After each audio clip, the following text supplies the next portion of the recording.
This is an example of a major mega merger. Dow and DuPont got together, merged their two businesses, which is like two conglomerates putting everything together in one bucket. And you would think that this gigantic merger was enough, but no, for them it was just the beginning. They put all the assets of Dow and DuPont, which was a lot of stuff, into one bucket, stirred it into a vortex, and out of it came three new companies, each of which was IPO'd in the summer of 2019. So this is the story of branding for what was really the most interesting one. We led the whole branding. So when the businesses merged, look at what was coming together. They each had a brand architecture mess. This is just illustrative. There were many more brands. So you can see that sorting all of this out really required some thinking. The very first issue was we have two names, Dow and DuPont. And there were three new businesses. So which should get DuPont, which Dow, and which create a new name? That was the first challenge. So what did we do? In order to do this, and this was a mega merger run by non-marketing people. So we needed facts and figures to get them to make the right decisions.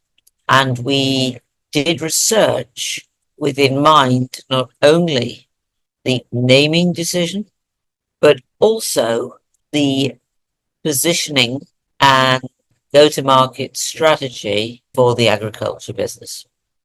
So as you can see, we did a lot of work, more than 3,000 farmers across 12 countries, all the places that produce the most corn and sunflower seeds and soybeans.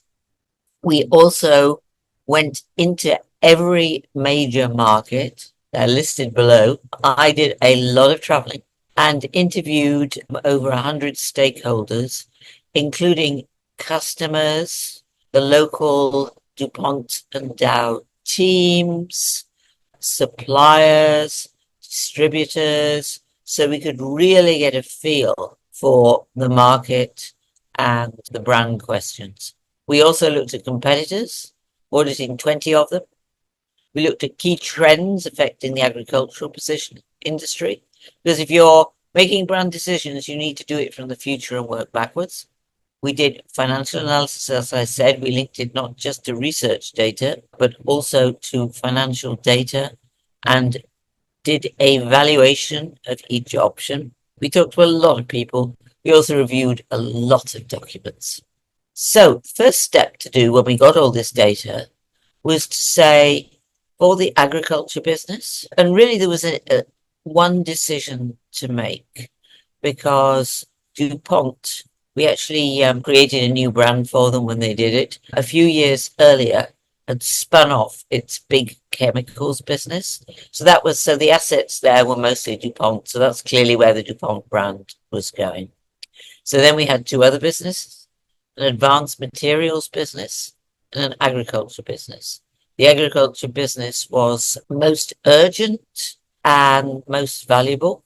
So the decision was, what brand should the agriculture business do? Should it stay as Dow DuPont, which is probably unworkable? Should we call it DuPont?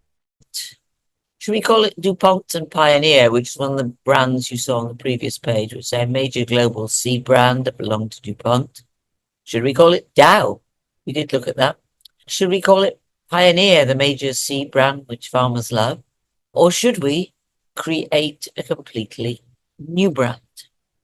When we linked each of these options to research, looking at what would be the impact on customer decision making, so farmers and distributors, and how much value, what would be the likely customer loss from the as-is scenario, what would be the gain, and so which would create the most financial value, linking all the research data to an underlying valuation of the as-is brand business. And you can see the answer, which was pretty compelling. it was very clear that a new brand would drive much greater revenues and profits for the business than either using DuPont, Dow, Pioneer, or any of the other options. And the CEO had in fact already taken and announced a different decision. But when he and the board saw the data, they changed their minds. So that's a very good illustration of the power of linking brand decisions to financials, what it can do for you. It gets senior non-minded brand people on boards, CEOs, CFOs, board members, to make the right decisions when they might not be inclined to otherwise. And, you know, the Dow DuPont board and leadership certainly were not. So that's the power of linking things to money. The next step was, again, using all the research data you saw to develop a purpose and positioning. The purpose came out as to enrich the lives of those who produce and those who consume, ensuring progress for generations to come. So the real thinking underneath that, which was you can see in the positioning house on the right, is that we saw from our travels, in fact, that societies that don't have a flourishing agriculture don't have a flourishing society. If the population is starving and poorly fed, there can be no progress, because if people aren't fed, there's not going to be industry, there's not going to be education, and society will be held back. So agriculture is like the foundational industry for society. So that was the key idea, which was then translated into a positioning proposition for customers, which was about the global resources. It's the only pure play agriculture brand, bringing their global resources, depth of knowledge, and different resources from the two companies to help farms and farmers flourish everywhere, which will move the world forward. So We Are Growing Progress was a summary of the positioning. Below that, we developed a set of pillars, which were things we would do to make this happen, which is starting to make the rubber hit the road. It was also translated into a set of values, which are on the left-hand side. Enrich lives, which goes with the purpose. Fulfill the purpose. Stand tall. Not be afraid. Agriculture at the time had a very bad name. Let's not be afraid to talk about how important agriculture is. Be curious, never stop innovating, never stop moving forward, and bring everybody together.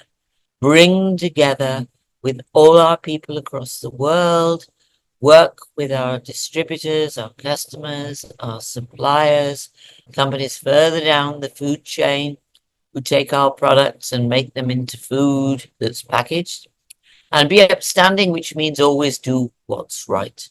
So this is how we translated it into a higher purpose and a proposition and points we could act on for customers. The next step was the name. As you saw, it was clear that we need to make the decision to have a new name. And naming a global company is not easy because most names are taken. And we ended up with a name everybody was very satisfied with, Corteva, which brings together two concepts: core, which suggests the core or the heart of the earth, cœur in French, and teva, which is an ancient Hebrew word, which means everything nature. And the industry has been around for 14,000 years since people settled down and started farming. So an old word was appropriate. It also had to work well in all the key languages, which it does. It's nothing in the category as anything like this. And it sounds hard. It starts with a C and a V, but has a slightly gentler A at the end. So it sounds good. And then we had to translate it into a new brand identity. And again, we needed to break category norms. So the identity included the symbol, which you can see, which has many meanings. There's three pieces, as you can see, three groups of things in there, in that circle, which symbolizes the three major brands coming together, the Dow business, the DuPont business, and the Pioneer business. But if you look at it, if you think about fields seen from the sky, that's what it looks like. And it's round to signify it's global. So we didn't use green, no green leaves, they were banned. It had to break through and be a color that was completely different from anything in the category. So this is some of the examples of all the branding that had to be done. So a new brand from scratch. It was a lot of fun to do. And we had to communicate it powerfully, internally and externally. And there is nothing like a brand video. Every brand should have one. There is nothing like the power of video. You know, you can say all you want in words. You can send as many emails as you want, but nothing works like video. So this is the one explaining the new brand positioning. Agriculture. It sustains us all and drives what we do. Growing food for tomorrow and growing tomorrow itself. Hand in hand, enriching lives, never settling, ever. We're growing progress by making every crop, field, farm stronger. We're growing progress by being the most innovative, most inclusive, most open agriculture company in the world. And our new role will bring more innovators to the table. Employees, producers, consumers, the best of the best. We'll work together, not just to meet standards, but to set them. We are Corteva Agriscience, and this is the company we're creating. We're one company. We're leading the way. We're growing progress. Introducing Corteva Agriscience. And then we had the IPO. There's the management team at the New York Stock Exchange, proudly launching the new brand. You can see the name and the logo, and it took off. There was a great surge in share price. You can see the Barron's article on the right. Dow DuPont spin-off Corteva has a new bull, which is the ultimate goal of branding, is to create value for employees, customers, intermediaries, and investors. So what do we take away from this? You need to link brand to financial results. That's the way to get the right decisions made and the right amount of investment dedicated by non-marketing minded executives and boards who tend to dismiss and despise marketing and underinvest in it. It shows you that a solid financial argument can change minds. The Dow DuPont's CEO originally was planning to call the spin-off DuPont. Research showed, and the financial data showed, this was not a good idea. DuPont was still, whatever they wanted to think, associated with chemicals.